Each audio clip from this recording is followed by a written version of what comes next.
नमस्कार, आप देख रहे हैं दार्शनिक भारत लाइव। मैं अमरीश कुमार। इस वक्त कटैया बाबा का स्थान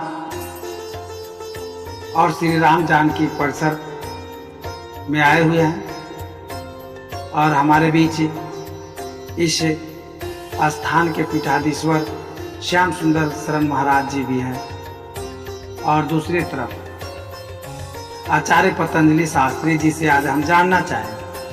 प्रत्येक हिंदू घरों में सत्यनारायण स्वामी की कथा की जाती है और इस कथा के दौरान लोग अपने भक्ति भाव से लोग इस कथा को घर घर में की जाती है।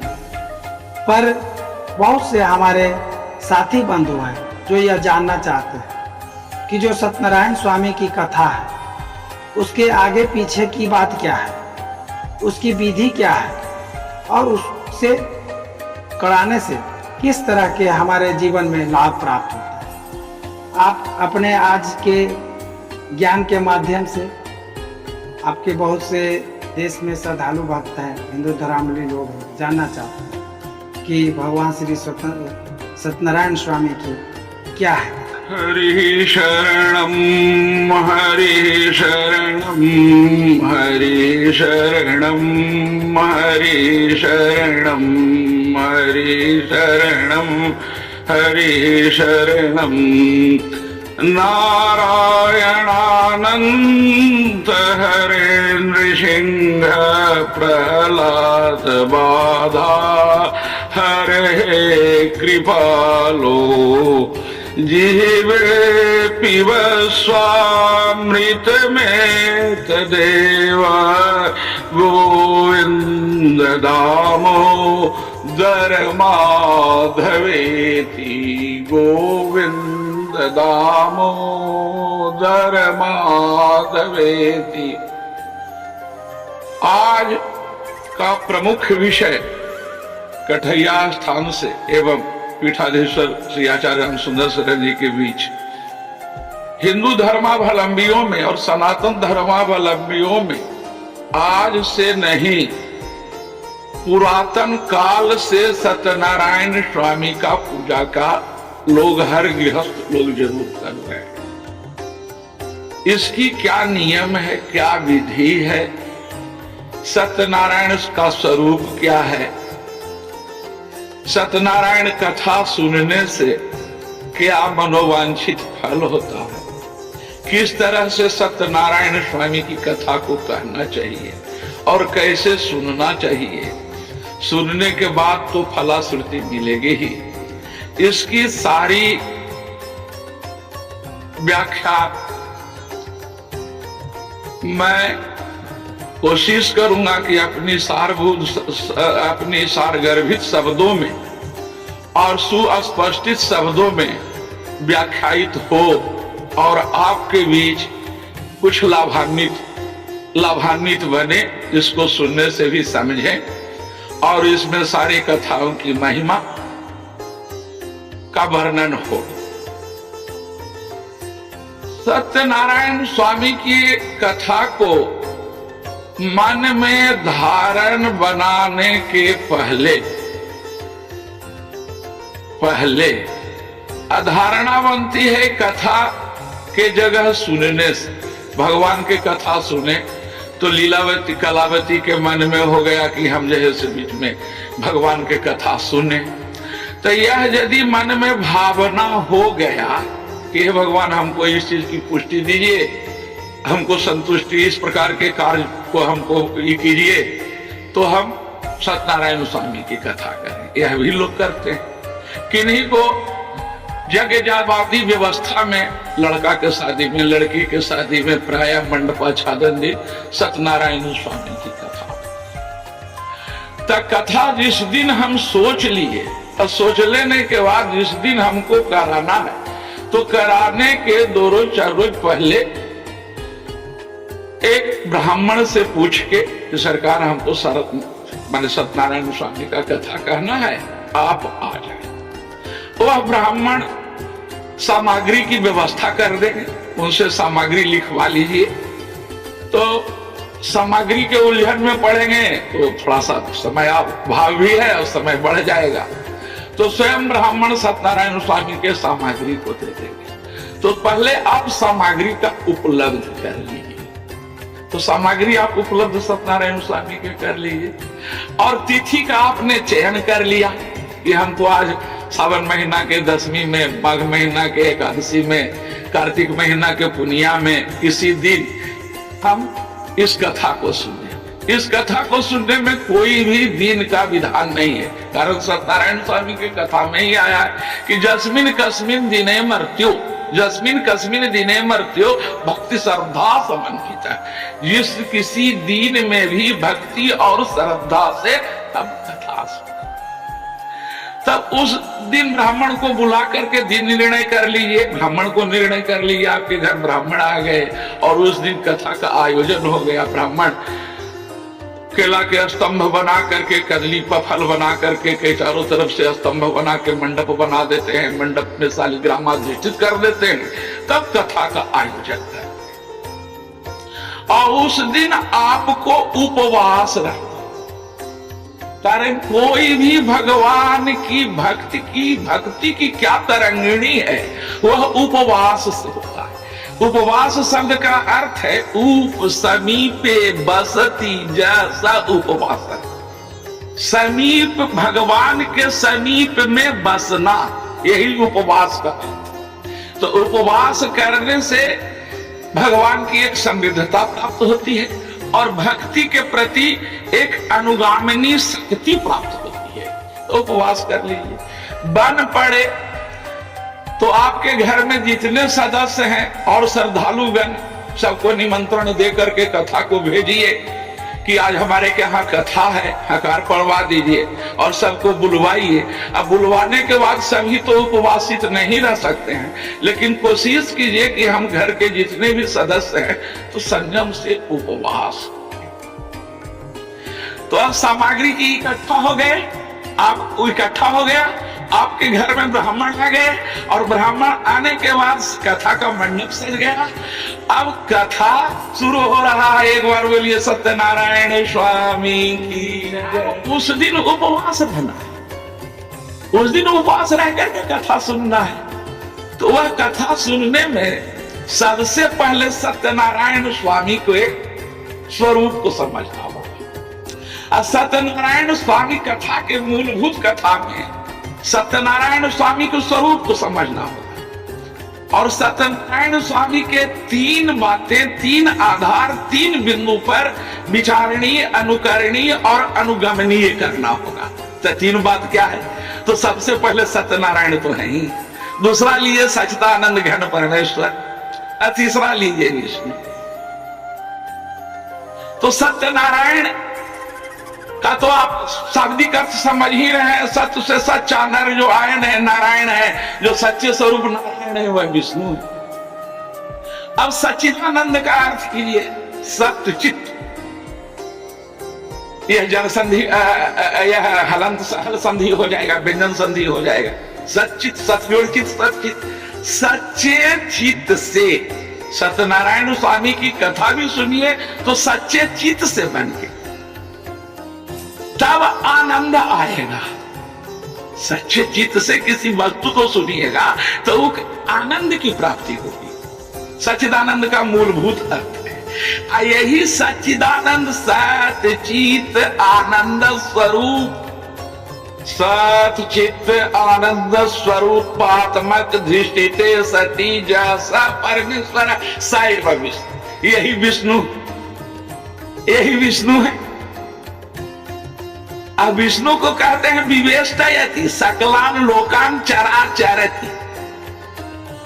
विष्णु सभी चर और अचर भ्रमणशील हैं। ऐसे हमारे राघव सरकार है, ऐसे हमारे विष्णु है, ऐसे हमारे कृष्ण है। तो अब तो आप भाव समझ गए, यही सत्यनारायण है। सत्यनारायण दूसरा कोई नहीं है, वह विष्णु है, सच्चिदानंद है, परमेश्वर है। यही सत्यम और शिवम सुंदरम बने।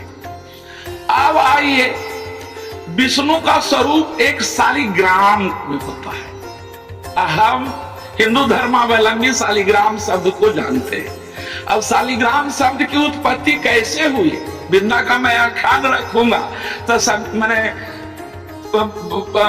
विषय पढ़ जाएगा, कभी आएगा तो उस पर भी प्रसंग चलेगा। खैर, तो मुख्य शालिग्राम देवता का पूजा होता है। और शालिग्राम विष्णु है, दूसरा कोई नहीं, शालिग्राम विष्णु है। वह शालिग्राम को रख दिया जाता है, अधिष्ठित कर दिया जाता है मंडप। तो शालिग्राम कौन है? तो अभी जो मैंने सच्चिदानंद घन परमेश्वर की जो बात का सच्चित आनंद स्वरूप, सच्चे सच्चा जिसका चित्त हो, ऐसे स्वरूप विष्णु में, वही चीज शालिग्राम में। कारण विष्णु में जो शिवलिंग आप पूजित करते हैं, तो शंकर के कहीं कहीं तो मंदिर देखते हैं, लिंग का तो केवल लिंगाकार है, लिंगाकार में समूचे आकृति शंकर को देखते हैं। उसी तरह से शालिग्राम में भी समूचे आकृति विष्णु को धारण करके ब्राह्मण स्वस्थैन पंच देवतादि पूजाएं करते हैं, शांति पाठ आदि व्यवस्था नवग्रह आदि आदि व्यवस्था करके भगवान का ध्यान करते हैं। ध्यान करते हैं भगवान के, कोई भी सच्चिदानंद रूपाय विश्वोत्पत्त्यादि हेतवे, भगवान के विष्णु के ध्यान करने के बाद और शंकर के भगवान विष्णु के पास 450 पूजन शालिग्राम के कर लेने के बाद कथा का आरंभ। 450 पूजन भगवान को पाते, अर्घ आचमन स्नान जल और नैवेद्य। और नैवेद्य में भी हम अभी बतावेंगे भगवान के, इसमें नैवेद्य की मुख्य विशेषता यही है। इनको मुख्य भाषा में, देहाती भाषा में भी लोग ऐसा भी कह देते हैं कि सत्यनारायण भगवान जो है वो सतवा नारायण भी है। इतने सीधा है। रंभा फलंघितं क्षीरं गोधूमस्य चूर्णकम्, रंभा फलंघितं क्षीरं गोधूमस्य चूर्णकम्। रंभा जो कदली का फल है, और गोधूमस्य चूर्णकम्, कुछ चूर्ण गोधूम को बना लीजिए और उसमें डाल के उसमें शीतल प्रसाद उसको करते हैं और पंचामृत बना करके भगवान को 450 पूजन कीजिए। और पूजन करने के बाद सत्यनारायण के स्वरूप सुन के उसी तरह से फिर कथा का आरंभ शुरू हो जाता है। कथा का आरंभ शुरू हो जाता है। 7 अध्याय में यह कथा, 7 अध्याय में यह कथा है। तो एक अध्याय तो फलाश्रुति है, एक अध्याय कथा महिमा है। अब 5 अध्याय में जो 5 लोग किया, द्विजवर लकड़ीहार और साधु वैश्य के परिवार,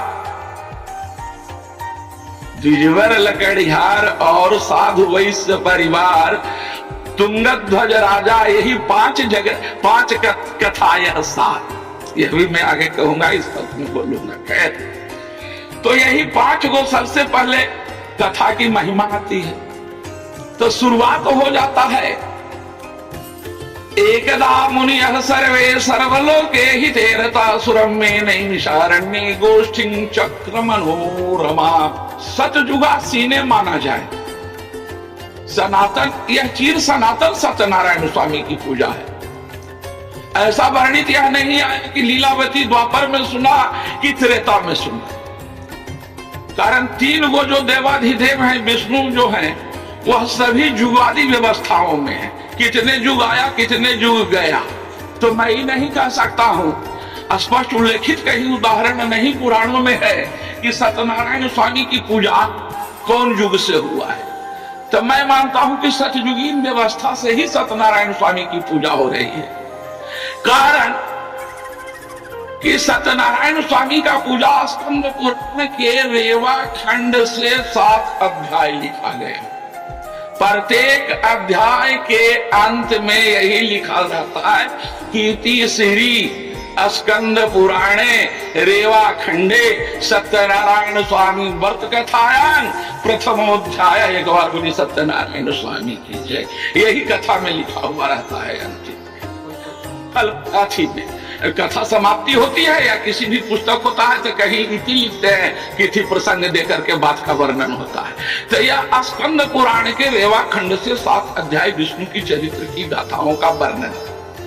तो फिर अब आइए, तो इसके करने से कली काल में इसके ऐसा आसान पूजा कोई है ही नहीं। यज्ञ कीजिएगा तो बहुत सामग्री की व्यवस्था करना पड़ेगा।